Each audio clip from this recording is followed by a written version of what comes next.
Nyt mä kerron miten juustoa tehdään. Maito otetaan vastaan ulkosiiloihin. Maito tulee putkia pitkin pastorille. Pastoroinnilla varmistetaan, että pöpöt kuolee. Pastoroitu maito pumpataan juustokattilaan.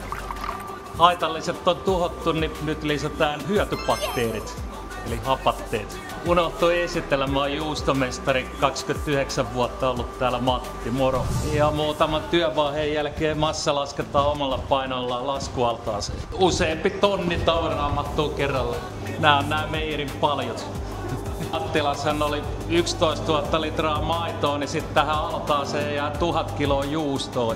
Pumpataan 10 tonni heraa pois. Seuraavana päivänä puretaan juustot altaasta pois ja laitetaan suolaukseen taas yön yli.